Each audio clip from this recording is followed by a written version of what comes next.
Africa. So Rolake, I'd like to come back to you to just talk about looking at the future of real estate development landscape in Nigeria. You know, I really enjoyed reading the Real Future that Mixta recently launched, and you're talking about some of what you're trying to do in terms of social cohesion, enhanced well-being, and looking at affordability. So I guess the question now, and Mr. Adebo has kind of touched on it, that we have a significant supply of upscale hotels, right? Even though the market also needs economic and budget class provisions. Why? Because if we say hospitality and tourism should be sustainable, it also needs to be accessible, right? And we're saying that tourism should not necessarily be a luxury product. So I guess the question is, how do we look at affordability? And perhaps from this recent raise that you're able to get investment in, how were you able to tie affordability in, and what compelled investors to really drill down into bringing patient capital of $20 million?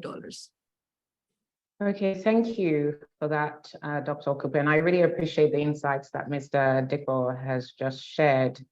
There's something I actually wanted to say before I go to answer your question, which is around the push for sustainability in tourism. You know, the industry is a very cyclical one. And we saw that with, you know, pre-COVID strong demand. And I kind of use Lakwe as an example. You know, when we launched that business before COVID, we had started to see quite a huge corporate market in terms of hospitality. And of course, that completely died down during COVID. And then we saw a return of leisure guests for obvious reasons. People weren't going abroad anymore. So in terms of how we were able to adapt to that, it then changed our focus. And we started to expand our rental pool, which is sort of more Airbnb style hotel accommodation. And I think it's important to take that into account, because in the West and in the sort of advanced economies, sustainability is not just something that is increasingly demanded by financiers and the supply side, but on the demand side, there is now a huge pull for sustainability and eco-friendliness. And I remember recently, well, over the last couple of years, I stayed at this, when I traveled to the UK, I stayed at this hotel near Paddington called Inhabit, which I initially stumbled upon by chance. So Inhabit, it's sort of a Nordic design, extremely minimalist, but they went one step further, right down to the size. So you enter the room, right down to the size of the desk and all the things that you use. Everything is literally recycled. It goes beyond just, oh, don't put your towels on the floor if you don't want them to be washed. They really had thought about every single aspect of sustainability in their design, even their sheets, the beddings, the way the shower was designed, the wood that was used, what was available on the menu. And guess what? There's a whole group of travelers who specifically use Inhabit, and the operator that owns the Inhabit, the hotel chain that owns the boutique hotel style that owns that chain. There are groups of people who use that hotel chain around the world, because these are people who are conscious on the consumer side around sustainability. And so there's both a push and pull aspect of it in the global north that we haven't quite seen locally. So you don't have many Nigerian tourism travelers, domestic travelers, or even foreign travelers who come into Nigeria, for instance, asking to use or seeking hotels that have sustainability at their core. But I think it is possible that in the future, with the Gen Z and millennials, we could start to see that more. So the demand is now not going to just come from the investor side, but from the side of the users of those facilities. And I think we also need to get away from this idea that sustainability necessarily means more expensive, because I think that's a myth that floats around. There are more efficient ways you can be sustainable without necessarily needing to, you know, use huge mini grids of solar on your sites that cost an arm and a leg from the CapEx point of view. But in terms of affordability, there's three things I wanted to put on the table here. Is first of all, affordability is really just in terms of not the price and cost of the home. And I'm giving one view of affordability, which is what you need to service the home. And globally, UN Habitat will tell you that consumers should not be spending more than 33.3% of their monthly and annual income on housing. So whether that is rent or your mortgage payments. That is one metric of sustainability in terms of, affordability in terms of defining it. The second level is really around what has come to encapsulate the affordable housing market in Nigeria, which is the National Housing Fund.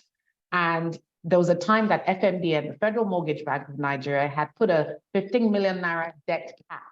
So if you contribute 2% to the NHF on your payroll, then you're entitled to a one-time mortgage at 7% for up to 15 million naira borrowing. So developers who were in the market for affordable housing were using that as a sort of benchmark guide for what is considered affordable, which is a 15 million naira debt cap for a home. But we know that actually the majority of Nigerians cannot afford a 15 million naira home. Sounds shocking, but that's the truth. So most of us here live in a bubble. And then so the question is, if we're building and designing homes, and we always hear of this housing deficit, my take is that it's really an affordability deficit. So there is a mismatch between what is affordable and the majority of people who want a home. So the majority of people are not people who want to live in Parkview or Banana Island, just ordinary Nigerians who just want a simple home. So we have to start thinking of sustainability broader in the context of all the stakeholders who make it worthwhile for the architects to build, for the construction engineers or civil engineers to build or design or whatever it is. Because without that consumer market, we don't have an industry. So our discussion around sustainability needs to extend to affordability. Now, if we look at hospitality, over the last decade or more, there's been a huge shift, not just in terms of the types of hotel operators, so not your big names like your Marriott's or your Hilton's, but there's now much more of move or boutique style or the Airbnb style rental market. Now, and I think that's a really, really important point when we're thinking about sustainability is consumer preferences are evolving and changing. I am a huge fan of boutique hotels. When I travel abroad, I'm looking for boutique brands because they have character. You look at the designs, you look at the architecture, it doesn't always feel so clinical and so sterile. That's me. But there are more and more people I'm finding are like me. So how can we start to respond to changing consumer preferences in our local market, right? In such a way that doesn't break the bank and then allows us to make little adjustments. And one of the things we're seeing with Lackaway, and actually Mixta used to be one of the early investors in 4 Points Charity. We were also one of the early investors in Wheat Baker. Many people don't know this, but we exited at a very early stage and Sofitel Morehouse as well. And so we have an understanding of that space. But what we found is when people come and book to stay at Lackaway, there's some people who want a homely environment. So they go for the rental pool accommodation because those are homes owned by people, which are then put on the rental pool. But there's some people who want the natural feel of that Bali-like wooden chalet, who want a very specific experience that's tied to nature, that's tied to conservation experience. They want to fish, they want to get on a boat, they want a spa and a wellness lifestyle. And so we are having to adapt and evolve how we design and build to suit that market as well.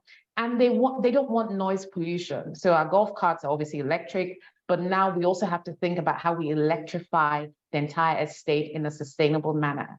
So I think the industry is rapidly evolving, and we're also seeing new types of investors enter the market. So beyond your shelter freak, there are people who want to invest in timeshare in hospitality business because they see it as a potential good return on investment. And timeshare is not a new concept in the global hospitality industry. But again, we are finding innovative ways to try and raise capital for our business so that we have a diversified funding mix that can then be matched to the different types of assets that we're creating in our business. So that's another thing that I think we'll see more and more of. There are also new types of investment structures that are being tested to help us meet the needs of providing housing or bringing interesting products to the market. So I think the message here is it's rapidly evolving, and we need to innovate, not just on the supply side, but also on the demand side. And I think much more research needs to go into looking at our addressable market, our target market, what the consumers want, what are they saying about sustainability, and how can we evolve into the future?